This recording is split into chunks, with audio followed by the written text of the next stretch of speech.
Muy buenos días, amados hermanos, que el Señor les bendiga en este nuevo día que Él nos regala para poder estar juntos compartiendo de este tiempo de reflexión bíblica y por supuesto también lo que nos convoca el sentir que tenemos de clamar, de orar, de rogar por nuestra nación y por las diferentes naciones del mundo también, como lo hemos estado haciendo a lo largo de estos 426 días específicamente. Damos gracias a nuestro buen Dios, como siempre lo hacemos, pues la voluntad para nosotros en Cristo Jesús es que siempre demos gracias por todo lo que Él ha hecho, por todo lo que Él está haciendo y por todo lo que Él continuará haciendo. Recuerden, amada familia, que nosotros todo lo que sucede a nuestro alrededor no es casualidad, todo tiene un propósito. Por eso Pablo decía que los que aman a Dios, todas las cosas les ayudan a bien, esto es, a los que conforme a su propósito hemos sido llamados. Y aún la muerte misma, podríamos decir, o la gente podría tildarnos como locos, porque nosotros aseguramos y afirmamos, y así lo creemos, que aún la muerte tiene propósito. Y imagínese usted, Jesús en la cruz.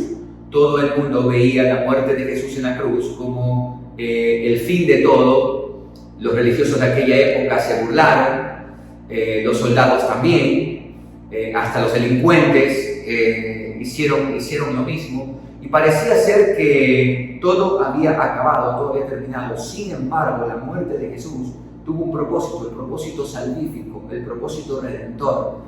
Y es por esa razón que el apóstol Pablo, cuando escribe la carta a los romanos, él dice que sea que vivamos o que muramos, del Señor somos. Si bien es cierto, la muerte es dolorosa, la muerte nos llena de temor, de miedos, qué sé yo, pero no obstante, como diría este teólogo John Piper, él dijo, sin saberlo, la muerte se convierte en la puerta que nos abre la vida hacia la eternidad. Fascinante, y es así. Por eso es que Pablo también decía que para mí el vivir es Cristo y el morir es ganancia. En Jesús, amados, la muerte no es una pérdida, la muerte es una ganancia. Y vuelvo y repito, por supuesto que causa dolor, la ausencia de la persona, pero tenemos una esperanza, la esperanza de que vamos a volvernos a ver, vamos a volvernos a encontrar. Pero más allá, incluso mucho más allá, de volverme a encontrar con mi esposa, con mis padres, con mis hermanos, qué sé yo, la mayor o la más grande bendición, más maravilloso que puede suceder en la eternidad, es que usted y yo podamos ver a Jesús. A mí no me interesa realmente absolutamente nadie más, sino solamente ver a Jesús. Y allí pues ya no habrá más llanto, no habrá más dolor, no habrá muerte. Todas las cosas, dice el libro de Apocalipsis, habrán pasado, todo es hecho nuevo. Y gracias a Dios por esas promesas que son las que nos impulsan, las que nos llevan a permanecer, las que nos, como la gasolina en un vehículo, esa gasolina que es pura, esa gasolina que es la más buena, llamémoslo así, la super, o la gasolina de avión, es la que nos mueve a vivir apasionadamente para Él y sirviéndole con toda nuestra vida, con todo nuestro corazón y por supuesto amándole. Bien, en esta mañana vamos a tener el tiempo de la reflexión bíblica y quiero invitarle que usted abra su Biblia allí en la primera carta del apóstol Juan. Primera carta de Juan, vamos a leer el capítulo 3. Dice la palabra del Señor: miren cuánto nos ama el Padre, que nos ha concedido ser llamados hijos de Dios, y lo somos. El mundo no nos conoce porque no lo conoció a Él. Amados, ahora somos hijos de Dios y aún no se ha manifestado lo que hemos de ser, pero sabemos que cuando Él se manifieste, seremos semejantes a Él, porque lo veremos tal como Él es. Y todo aquel que tiene esta esperanza en Él se purifica a sí mismo, así como Él es puro. Todo aquel que comete pecado quebranta también la ley, pues el pecado es quebrantamiento de la ley. Y ustedes saben que Él apareció para quitar nuestros pecados y en Él no hay pecado. Todo aquel que permanece en Él no peca. Todo aquel que peca no lo ha visto ni lo ha conocido. Hijitos, que nadie los engañe. El que hace justicia es justo, así como Él es justo. El que practica el pecado es del diablo, porque el diablo peca desde el principio. Para esto se ha manifestado el Hijo de Dios, para deshacer las obras del diablo. Todo aquel que ha nacido de Dios no practica el pecado, porque la simiente de Dios permanece en él y no puede pecar porque ha nacido de Dios. En esto se manifiestan los hijos de Dios y los hijos del diablo. Todo aquel que no hace justicia ni ama a su hermano tampoco es de Dios. Este es el mensaje que ustedes han oído desde el principio, que nos amemos unos a otros. No como Caín, que era del maligno y mató a su hermano. ¿Y por qué lo mató? Porque sus obras eran malas y las de su hermano eran justas. Hermanos míos, no se extrañen si el mundo los odia. En esto sabemos que hemos pasado de la muerte a la vida, en que amamos a los hermanos. El que no ama a su hermano permanece en la muerte. Todo aquel que odia a su hermano es homicida, y ustedes saben que ningún homicida tiene vida eterna permanente en él. En esto hemos conocido el amor, en que Él dio su vida por nosotros. Así también nosotros debemos dar nuestra vida por los hermanos. Pero ¿cómo puede habitar el amor de Dios en aquel que tiene bienes de este mundo y ve a su hermano pasar necesidad y le cierra su corazón? Hijitos míos, no amemos de palabra ni de lengua, sino de hecho y en verdad. Y en esto sabemos que somos de la verdad y aseguraremos nuestro corazón delante de Él, pues si nuestro corazón nos reprende, Dios es mayor que nuestro corazón y Él sabe todas las cosas. Amados, si nuestro corazón no nos reprende, confianza tenemos en Dios y recibiremos de Él todo lo que le pidamos, porque obedecemos sus mandamientos y hacemos todas las cosas que le son agradables. Este es su mandamiento, que creamos en el nombre de su Hijo Jesucristo y nos amemos unos a otros como Dios nos lo ha mandado. El que obedece sus mandamientos permanece en Dios y Dios en él. En esto sabemos que Él permanece en nosotros por el Espíritu que Él nos ha dado. Siempre hay una particularidad en todos los escritos del apóstol Juan, desde el Evangelio. Es Juan el que recoge las palabras de Jesús, que dijo, en esto conocerán todos que son mis discípulos, si tuvieran amor los unos por los otros. Es decir, que en las palabras del Señor Jesucristo, la evidencia mayor no estaba ni siquiera en los milagros que harían los discípulos, no estaba en los portentos que harían los discípulos, sino que estaba manifestada en el amor que se tuviesen los unos a los otros. Es Juan en el Evangelio que recoge ahí en el capítulo 13 el acto de Jesús de servicio y el desafío de Jesús a que se sirvan los unos a los otros. Es Juan el que recoge la oración de Jesús en el huerto de Getsemaní, pidiéndole al Padre la unidad de cada uno de nosotros, que así como Él y el Padre son uno, nosotros también seamos perfectos en unidad. Y nosotros, cuando vamos a la carta del apóstol Juan, vemos en primer lugar la particularidad que Juan es muy tierno para escribir, y por supuesto así debió haber sido su manera de hablar y de conducirse. Él siempre menciona hijitos, amados, entre otras cosas. Y en la carta, en total, a mí las cartas pastorales me gusta leerlas todas de un solo, para poder tener la idea, adquirir la idea central y hacia dónde apuntar. Juan siempre está exponiendo esto acerca de Jesús, que Jesús es la luz, que Jesús es el que nos ha perdonado, que Él es la propiciación por nuestros pecados. Y después de eso, Él va a hablar del nuevo mandamiento que les da. Nuevo no en el sentido que sea algo diferente. Es muy importante tener en cuenta en eso. Porque el capítulo 2, el verso 7 dice, hermanos, no les escribo un mandamiento nuevo, sino el mandamiento antiguo que ustedes han tenido desde el principio. No quiero que usted señale este pasaje de aquí para que tenga bien en cuenta lo que vamos a ver en el capítulo 3, porque vuelvo a repetir esto tan importante que yo lo he venido diciendo en algunas otras intervenciones, que nosotros tristemente hemos dejado de un lado lo que conocemos como el Antiguo Testamento, pensando que eso nada tiene que ver con nosotros. Y Juan está diciendo que no nos escribe ningún mandamiento nuevo, sino el mandamiento antiguo que ustedes han tenido desde el principio.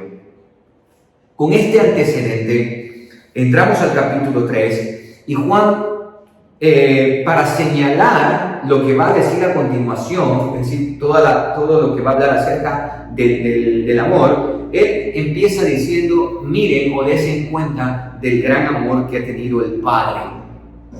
¿Y a qué se refiere con ese amor? Ese es un amor práctico. El amor del Padre es un amor práctico, no es un amor filosófico, no es un amor poético, no es un amor romántico, para nada. Es un amor práctico. Es un amor que se lo puede ver, es un amor que se lo puede palpar. Por cierto, es Juan el que dice, de tal manera, recoge las palabras de Jesús, cuando dice, de tal manera amó Dios al mundo que ha dado a su Hijo unigénito para que todo aquel que en él cree no se pierda, mas tenga vida eterna. Entonces, considerando eso, miren cuán amor nos ha dado el Padre, que no solamente que nos ha salvado, sino que nos ha hecho o nos ha llamado hijos de Dios. E inmediatamente, como en una oración que prácticamente no tendría como nada que ver, como que es otra idea, dice, por eso el mundo no nos conoce, porque no le conoció a Él. De entrada ya está diciéndole a sus lectores, y por supuesto a nosotros, que nosotros no tenemos que ser conocidos por el mundo. De hecho, no debe interesarnos absolutamente nada de eso, sino que lo que debe marcar nuestra vida y por supuesto nuestra conducta es el amor del Padre que nos ha hecho sus hijos. Y luego en el capítulo 2, en el verso 2, Juan dice, ahora somos hijos de Dios, pero también dice, aún no se ha manifestado lo que hemos de ser. Nosotros no estamos terminados, usted y yo no estamos terminados. Estamos en un proceso de transformación. Por eso Juan dice, todavía no se ha manifestado lo que hemos de ser. Pero sabemos que cuando Él se manifieste, es decir, cuando Jesús venga por segunda vez, seremos semejantes a Él, porque le veremos tal como Él es. John Newton, autor del famoso himno Sublime Gracia, decía, no soy lo que quiero ser, no soy lo que espero ser, pero lo que sí sé es que no soy lo que antes fui, y lo que soy ahora lo soy por la gracia de Dios en mí. No estamos terminados, y eso debe llenarnos a nosotros de esperanza cuando fallamos, cuando pecamos, cuando ofendemos a Dios por sobre todas las cosas y también a nuestro prójimo.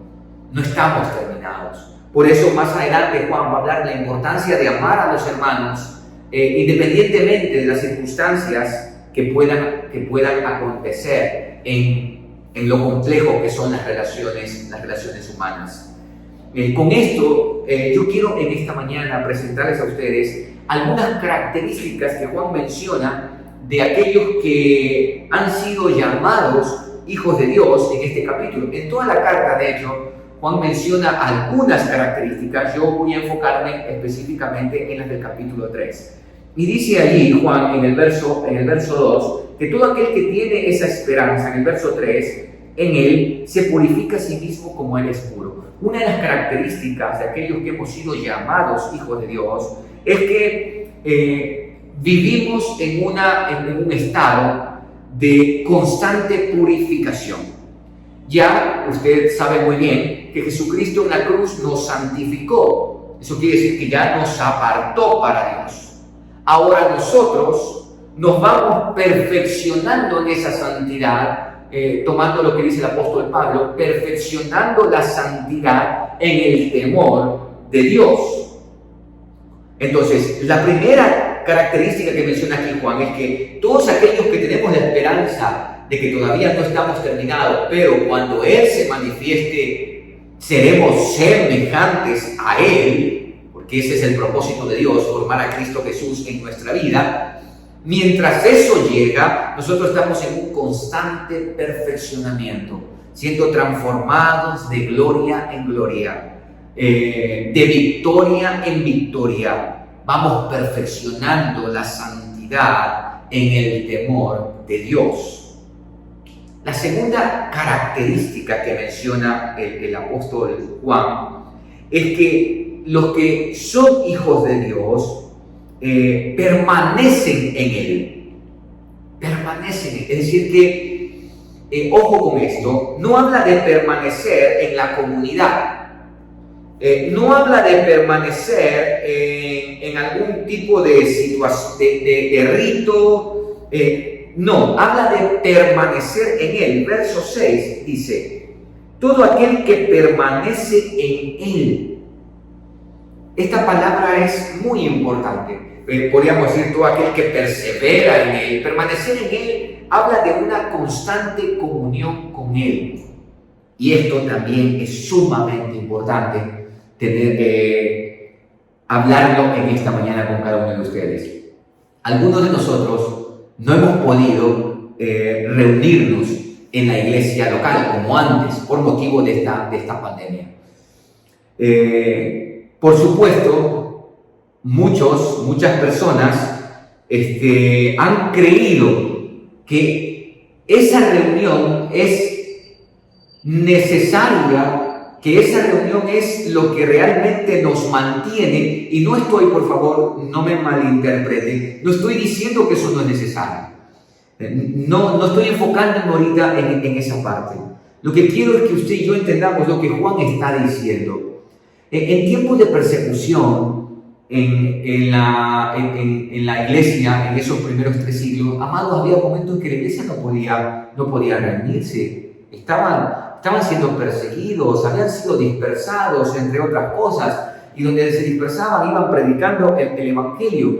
Pero el hecho que no podían reunirse, y aún la iglesia en algunas partes del mundo hoy no pueden reunirse, pero no obstante permanecen en Él.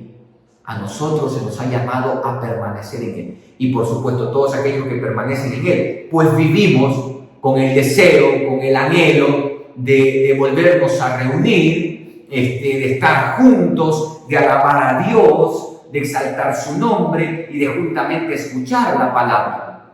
Pero lo más importante, amados, o lo que precede eso, es permanecer en Él. Y esto también Juan lo escribe porque lo entendió de Jesús. Jesús en el Evangelio de Juan capítulo 15 dijo, yo soy la vid, ustedes los pámpanos. El que permanece en mí y yo en él, este lleva mucho fruto, porque separados de mí, ustedes nada pueden hacer. Por lo tanto, los hijos de Dios, los que hemos sido hechos hijos de Dios, llamados hijos de Dios, permanecemos en Él. Vivimos en una comunión constante con Jesús. Vivimos en intimidad con Jesús. La tercera característica que menciona Juan de los que son llamados hijos de Dios es que permanecen en la justicia. Dice el verso 7 allí, hijitos, que nadie los engañe. El que hace justicia es justo así como Él es justo. ¿A qué se refiere Juan con practicar la justicia? Porque hoy nos encontramos con que hay una justicia humana, hay una justicia terrenal, pero en la Biblia, cuando habla de justicia, no se refiere a la justicia terrenal. ¿A qué se refiere con justicia y el hombre justo? ¿Quién es el hombre justo? ¿Quién es la mujer justa en la Biblia? Por supuesto que el que practica la justicia, pero ¿qué justicia? Pues la justicia de Dios, basada o escrita, plasmada en lo que conocemos como la ley de Moisés. El hombre justo es aquel que camina fielmente con Dios. En el tiempo de Abraham, de los patriarcas, no había ley. Y ellos podían ser justos, por supuesto, porque ellos caminaban fielmente con Dios. Enoc caminó fielmente con Dios. Abraham caminó fielmente con Dios. Es decir, que se conducieron, fielmente en su intimidad, en su relación con Él. No fueron perfectos, pero sin embargo, ellos fueron fieles en medio de todas las situaciones, en medio de todas las equivocaciones. Y yo suelo decir, fueron fieles hasta cuando pecaban. Por ejemplo, David, por supuesto, ya estamos hablando de la ley. En el Salmo 51 dice, contra ti solo he pecado y he hecho lo malo delante de tus ojos. Entonces, el hombre justo, la mujer justa, es aquel que permanece fielmente o camina fielmente con Dios. Y en el presente caso, el que hace justicia es aquel que se conduce conforme a los preceptos de Dios. Los hijos de Dios, amados, permanecemos en Él. Y sí, por lo tanto, permanecemos en su justicia. Dijo Jesús, el que tiene mis mandamientos y los guarda, ese es el que me ama. Y el que me ama a mí será amado por mi Padre. Jesús reiteradamente en el Evangelio de Juan, es Juan quien recoge todo esto, está hablando de la importancia de los mandamientos. De hecho, la evidencia del amor hacia Dios, el amor hacia Jesús, está basada en la obediencia a los mandamientos. Y ya voy a enfocar también eso porque Juan por supuesto lo va a mencionar. La cuarta característica que menciona Juan acá, para hacer una sinopsis rápidamente, entonces la primera es que se purifica a sí mismo, la segunda es que permanece en Él, permanece en la justicia, la cuarta es que permanece en amor. Desde el verso 10 hasta el verso 18 es la misma idea. Juan hace este énfasis de que debemos amarnos. En esto se manifiestan, es decir, se dan a conocer los hijos de Dios y los hijos del diablo. Todo aquel que no hace justicia ni ama a su hermano tampoco es de Dios.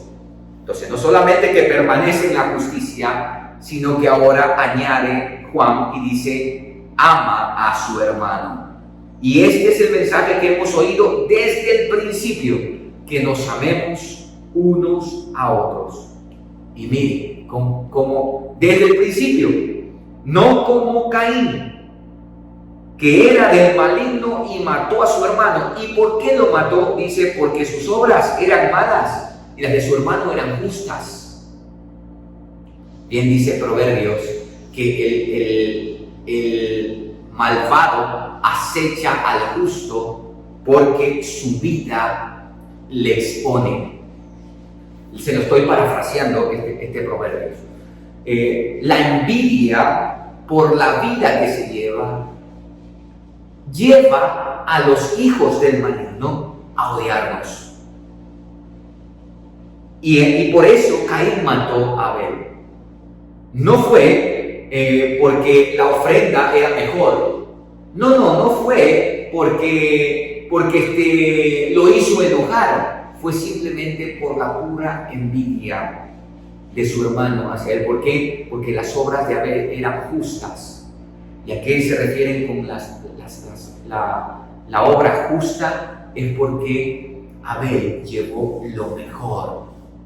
Algunos piensan que Dios rechazó la ofrenda de Caín porque era de la tierra. Dicen, respeto esa posición, pero no creo tanto así, porque la ofrenda es lo que se acerca a Dios, y más allá de lo que yo acerco a Dios, de lo que llevo a Dios, es la motivación por la que la llevo, el corazón por la que llevo la ofrenda. Y Abel fue alguien que consideró a Dios digno de llevarle lo mejor, Caín no. Por allí, creo yo, va la cosa. Y lo mató. Y dice el verso 14 que en esto sabemos que hemos pasado de la muerte a la vida. La evidencia de la redención, de la obra de Dios en nuestra vida, dice que amamos a los hermanos. El que no ama a su hermano permanece en la muerte. Y Juan no va a dejar las cosas aquí, sino que va a decir que ese amor es práctico. Si tú ves que tu hermano tiene necesidad y no ayudas, entonces ¿cómo puede habitar el amor de Dios en tu vida? Esto es práctico. No amemos de palabra, es muy fácil amar de palabra, sino en hechos y en verdad. Es decir, que sea un amor palpable, porque mira cuál amor nos ha dado el Padre para que seamos llamados hijos de Dios. Dije que el amor de Dios es un amor práctico. Así que el Hijo de Dios permanece en amor. La quinta característica de los que son llamados hijos de Dios es que permanecemos en sus mandamientos. Verso 24 dice: el que obedece sus mandamientos permanece en Dios y Dios en él. Y en esto sabemos que Él permanece en nosotros por el Espíritu que nos ha dado. El Espíritu es el que da testimonio a nuestro espíritu de que usted y yo somos hijos de Dios, así dice Pablo. Pero hay una evidencia fundamental, y Juan cierra con esto, ¿no? Que es lo mismo que dijo el Señor Jesús: el que obedece sus mandamientos permanece en Dios y Dios en él. Aquí está la evidencia, por decirlo de esta manera, visible de la identidad de un hijo de Dios. La evidencia visible es que obedece sus mandamientos, y la evidencia invisible es que el Espíritu Santo afirma en mi corazón de que yo soy un hijo de Dios. Un hijo de Dios. Y por eso es que no practicamos el pecado, como dice el verso 8. El Hijo de Dios no practica el pecado. No permanecemos en el pecado, permanecemos en Él, no permanecemos en el pecado. Podemos caer en el lodo, pero no revolcarnos en Él. Porque el Espíritu Santo nos lleva a obedecer sus mandamientos. El Espíritu Santo nos lleva a la confesión. Y aquí vuelvo a repetir esto: ¿a qué mandamiento se refiere Juan? Posiblemente usted diga, se refiere a esto que dice que hay que amar a los hermanos. Sí, por supuesto. Se refiere a algo más también, a hacer justicia. ¿Y cómo sabemos cómo es una vida justa? Pues en los mandamientos que Dios ha establecido en su palabra. Amados, en ningún momento los mandamientos de Dios han quedado en desuso o han quedado de un lado y se nos ha dado nuevos mandamientos. Son los mismos. Si no fuese así, ¿por qué el apóstol Pablo usa el honra a tu padre y a tu madre para hablar a la carta a los Efesios? Si no fuese así, ¿por qué Juan usa el mandamiento que es antiguo, que fue dado desde el principio? El asunto de amar. La ley de Dios, esos 613 mandamientos contenidos en la Torá, son manifestaciones de amor. ¿Por qué? Porque si usted mata, no ama. Si usted roba, no ama. Si usted codicia las cosas de su prójimo, usted no ama. Si usted levanta un falso testimonio contra su prójimo, usted no ama. Es el amor que ha marcado desde el principio. ¿Por qué? Porque Dios, nuestro Dios, es amor. Él no tiene amor, Él es amor. Y se nos manda a nosotros, como hijos de Dios, a vivir y a permanecer también en Él, en ese amor, y practicar su justicia. Que Dios, que nuestro buen Dios, afirme estas verdades en nuestro corazón y nosotros prontamente las pongamos por obra en nuestra vida. Y si por alguna razón ustedes que me están escuchando en esta mañana, el Espíritu Santo ha hablado a su vida sobre situaciones, conductas repetitivas, prácticas de pecado, creo que usted en esta mañana Dios le está haciendo un llamado a arrepentirse, a volverse a Él, a confesar y rendirse totalmente a Él. Así que les invito en esta mañana, vamos a orar. Padre, muchas gracias te damos en esta mañana por la oportunidad que nos das de estar reunidos a través de las plataformas digitales, y gracias por tu palabra que nos desafía, nos confronta, tu palabra que nos lleva a movernos hacia tu voluntad, tu palabra que nos atrae como un imán, tu palabra que nos transforma, tu palabra tiene el poder dinámico de cambiar nuestra vida, nuestra manera de pensar y por ende nuestra manera de vivir.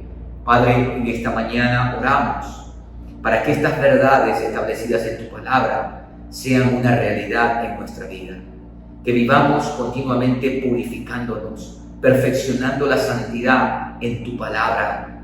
Que permanezcamos siempre en Jesús. Lo más importante es la intimidad contigo. Y ese permanecer, esa intimidad contigo nos va a llevar a permanecer en la justicia, a vivir la justicia. Esa intimidad contigo nos va a llevar a amar a nuestros hermanos, porque nadie que está junto a ti, nadie que está en intimidad contigo puede aborrecer a su hermano.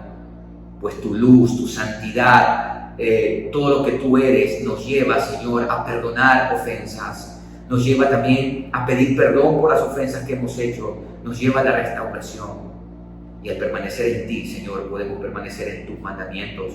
Pues cuando te conocemos más íntimamente, nos vamos dando cuenta toda tu bondad y que todo lo que tú nos dices es bueno, es agradable y perfecto. En el nombre de Cristo Jesús te damos las gracias. Amén y amén.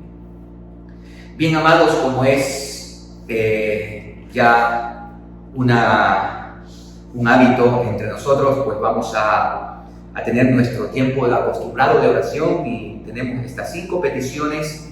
En primer lugar, vamos a orar por las naciones de Brasil y Perú, que atraviesan uno de los cuadros más severos en el aumento de contagios por el COVID-19 aquí en Latinoamérica, porque tenemos en Asia que India está pues totalmente devastada por esta situación. Así que vamos a orar por estas naciones hermanas, que el Señor tenga misericordia y les dé, porque también Perú va a entrar en elecciones y que quien llegue a ser elegido como presidente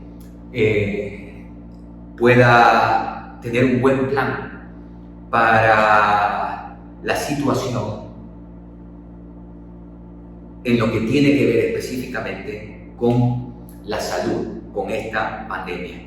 Oremos. Padre, en esta mañana queremos poner delante de ti a estas naciones hermanas latinoamericanas de Brasil y Perú. Tú sabes que están atravesando los cuadros más severos en el aumento de contagios. Sabemos que son naciones muy grandes y por lo tanto con una gran población. Y según se nos ha dicho, en las naciones más grandes, donde hay mayor población, el índice de contagios, por supuesto, va a ser mayor y todavía mucho más severo y peligroso. Señor, pero apelamos a ti para rogarte que tú bendigas a quienes en este momento ejercen la presidencia en estas naciones. Oramos por los ministros de salud de ambas naciones, para que tú les concedas inteligencia. Oramos por los comités de emergencia que seguramente habrá en cada una de estas naciones, como lo hay en la nuestra, para que tú les des, Señor, prudencia y que puedan tomar medidas que frenen un poco los contagios allí. Y que le des también a los ciudadanos la paciencia, la empatía para someterse a estas directrices de tal manera de disminuir los contagios. Dios, ten misericordia de estas naciones hermanas. Padre, apelamos a ti por Brasil. Brasil es una de las naciones que ha enviado misioneros al mundo como ninguna otra en Latinoamérica. Oh Dios, ten misericordia de nuestros hermanos allá, guárdalos, y asimismo que la iglesia sea ese baluarte, esa columna de verdad, que no se atemoricen, que no se llenen de pánico, sino que en el poder del Espíritu Santo asuman esta situación como un reto, como un llamado tuyo para glorificar tu nombre. De la misma manera, Perú. Oramos, Señor, que bendigas a la iglesia en Perú. Bendice a la iglesia Alianza en Perú. Guarda la vida de los consiervos y guíalos, Señor, para la gloria y la honra de tu santo nombre. Y que asimismo en esta nación la iglesia se levante como un solo hombre, para ser de bendición, oh Dios. Ponemos en tus manos a Brasil y Perú, en el nombre de Cristo Jesús. Amén y amén. Hermanos, en este segundo tiempo vamos a orar por las mujeres embarazadas que están siendo atendidas en las diferentes clínicas, centros médicos. Oremos para que Dios proteja a los recién nacidos y por supuesto también a las madres en toda la cuestión relacionada con el coronavirus, pues usted sabe que hoy los hospitales, por más que tengan una área exclusiva para los pacientes COVID, no obstante, el virus está en los lugares sumado a otros virus que por lo general en estas unidades médicas existen. Usted sabe que hemos tenido casos años atrás en donde neonatos han sido contagiados por los virus que han estado en los aires acondicionados, entre otras cosas. Estos lugares requieren un nivel de asepsia, pero muy, muy cuidadoso, y oremos por todo esto, oremos por estas madres, oremos por estos niños. Y sumado a esta petición, ahí también tiene que ver la tercera petición, vamos a orar por aquellos que se encuentran en estado crítico en los centros médicos. Oremos para que Dios tenga misericordia, sobre todo de aquellos que no le conocen, que no vayan a partir a la eternidad sin escuchar el mensaje de salvación, sin arrepentirse de sus pecados. Oremos por esto, amada iglesia. Señor, ahora queremos rogarte por todas las mujeres embarazadas que están siendo atendidas en las diferentes unidades médicas que existen en el país. Oramos primeramente por ellas, para que tú las protejas, para que tú las cubras, Señor. Para que tu gracia sobreabundante, para que tu misericordia, Señor, que permanece para siempre, sea sobre sus vidas. Guárdales, Señor, de ser contagiadas mientras esperan el alumbramiento. Y aquellas que ya han podido dar a luz a sus bebés, oramos para que tú protejas a los recién nacidos, a los neonatos. Te rogamos por cada uno de esos niños, de esas niñas, Señor, que tú les guardes. Padre, las unidades médicas están contaminadas, no solamente por asuntos del COVID, sino por otros virus que permean en estos lugares. Oramos, Padre, para que haya los controles de asepsia rigurosos. Oramos, Señor, para que sean cuidadosos. Te pedimos por las enfermeras que están a cargo de recibir a los niños, por los cuidados en los traslados, Señor, por el cuidado en las áreas de neonatología donde ellos están. Te pedimos en el nombre de Jesús que tú guardes a estos niños, que guardes a sus madres, Señor, no solamente por las afecciones relacionadas con el coronavirus, sino también por otros virus que están en estos lugares. Te pedimos, Señor, por esto. Y de la misma manera, oramos también, Señor, por los enfermos que se encuentran en estado crítico en estos lugares, en estas unidades médicas.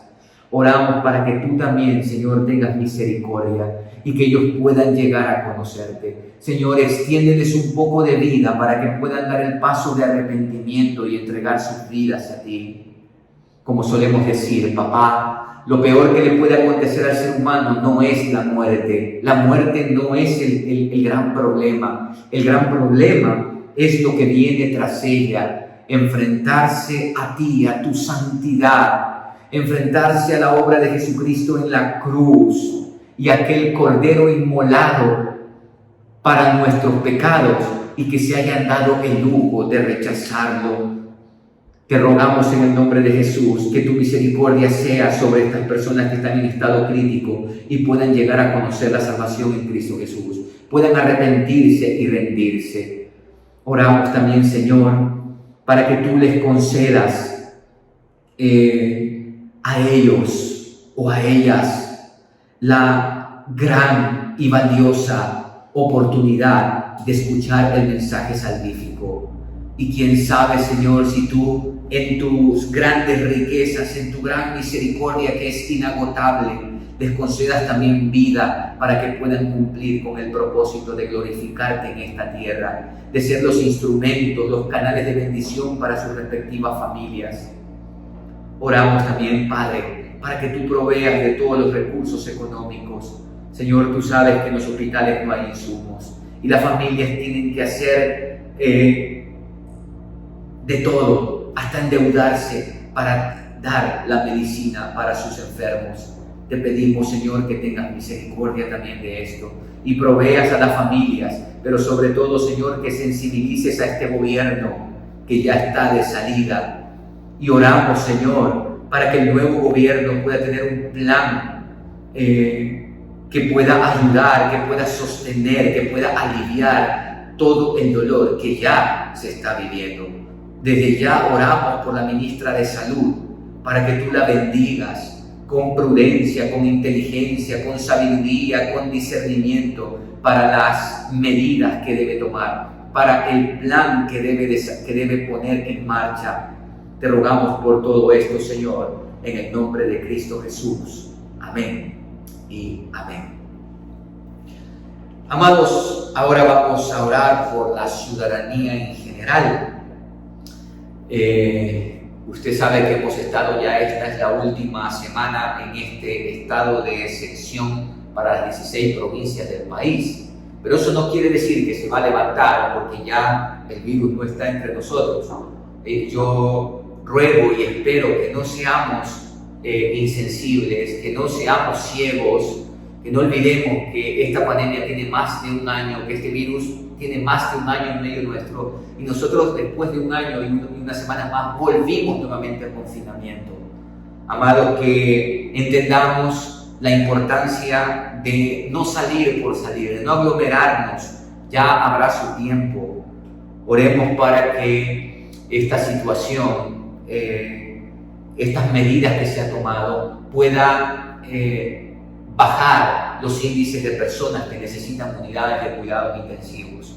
Vamos a orar entonces por la ciudadanía en general, vamos a orar por la Iglesia de Cristo también, para que podamos ser generosos con las personas que padecen mayor necesidad. Hemos leído en la carta del apóstol Juan que si tú ves a tu hermano padecer necesidad y cierras tu corazón, ¿cómo mora el amor de Dios en ti? Hay mucha gente en nuestras congregaciones que tienen ingresos económicos fijos. Eso es una gran bendición, pero hay otros que no tienen un ingreso económico fijo y estamos llamados a suplir esa necesidad, porque hay gente pobre en la iglesia que no es pobre porque es vaga, que no es pobre porque no le da la gana de trabajar, es pobre porque las circunstancias nos han llevado a la pobreza y debemos orar, no solamente, sino también debemos actuar, el amor práctico que hemos visto, que hemos leído en la carta de Juan. Oremos por esto entonces. Padre, ahora queremos rogarte por la ciudadanía en general. Señor, hemos estado 4 semanas en un confinamiento parcial y no sabemos, Señor, si esto ha sido efectivo.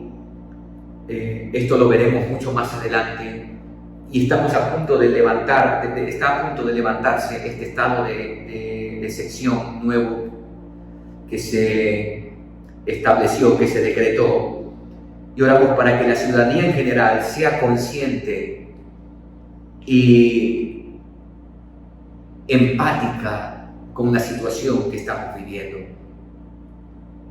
Te pedimos, Señor, en el nombre de Jesús, que nos des conciencia y empatía. También oramos por la Iglesia de Cristo, para que nosotros podamos ser generosos. Tú eres un Dios generoso. Tú nos has enseñado la generosidad. Tú no solamente nos has dado, Señor, provisión alimenticia, material, entre otras. Tú te nos diste a nosotros mismos. Tú entregaste tu vida, Señor, y de hecho nos mandas aquí a que demos también la vida por nuestros hermanos, es decir, ese amor sacrificial.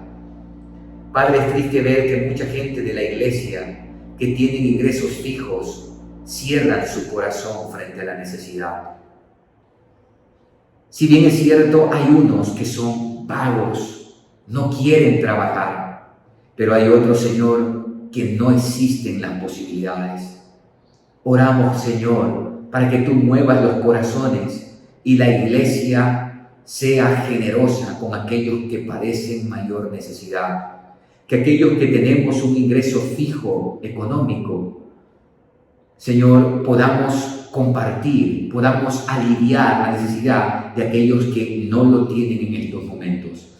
Padre, que seamos conscientes de que muchos de los hermanos de nuestra iglesia han sido sacados de sus puestos de trabajo y que podamos acercarnos a ellos y decirles cómo están, qué necesidades tienen, Señor. Algunos de ellos, Padre, seguramente comerán un día, alguna vez al día. Algunos de ellos, Señor, seguramente tendrán necesidad de alguna medicina. Padre, te rogamos que estemos atentos de nuestros hermanos, cuidándonos los unos a los otros. Ponemos en tus manos esto, Padre, en el nombre de Cristo Jesús. Amén y amén. Y por último, amada iglesia, vamos a orar por la protección de Dios a las naciones frente a las diversas situaciones que están aconteciendo hoy en el mundo. No solamente en el ámbito natural, ¿no?, que hay erupciones de volcanes, terremotos, desbordamiento de ríos. En en el oriente, Macas, el río Upano se desbordó. Asimismo, algunas ciudades en Cuenca, algunos pueblitos, algunas parroquias de Cuenca de la misma manera. Y en otras partes del mundo sucede todo esto. Sumado que también usted sabe que se está viviendo ya, es una guerra prácticamente entre Israel y Palestina. Y es muy triste todo lo que está sucediendo allí, pues aquellos que no tienen nada que ver con esto están pasando por una inmensa necesidad y por todo el dolor que esto produce. Y estamos llamados en medio de esta situación a orar, a clamar también por esto. Así que vamos a orar en este último tiempo, dirigidos en esa necesidad. Señor, ahora te queremos rogar por todas las naciones que están debajo del sol y por la protección tuya, Señor, frente a las diversas situaciones que están aconteciendo en el mundo. No solamente de una creación que gime y que muestra ese gemir, ese deseo de libertad a través de lo que conocemos como eventos. Bueno, le decimos desastres naturales, pero son eventos naturales. Y todo el dolor que esto produce. Pero entre otras cosas, Señor, te rogamos por estas guerras que se están desatando hoy, específicamente hablando de Israel y Palestina. Señor, es triste porque según vemos, según entendemos también desde nuestra limitada visión, el grupo terrorista jamás usa a los civiles como escudos. Señores, en hospitales y escuelas donde esconden las baterías lanzadoras de misiles.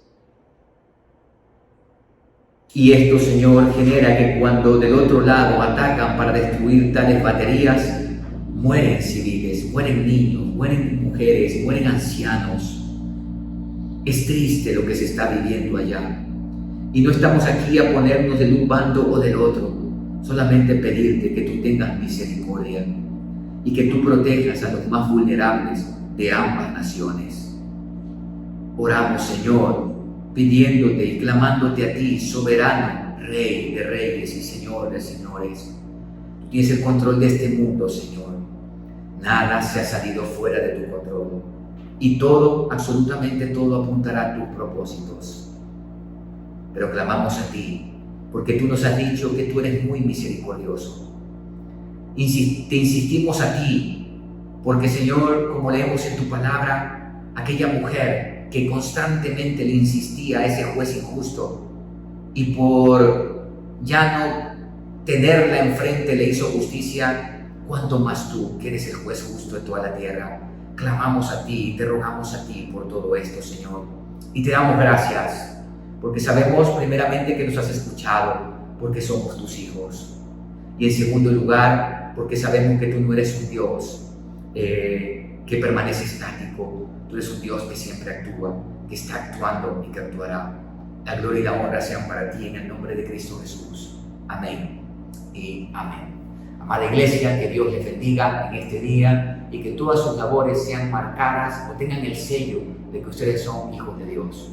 Que Dios les guarde, que Dios les bendiga. Un abrazo para cada uno de ustedes. Nos veremos, si el Señor así lo permite, el próximo día martes. Bendiciones.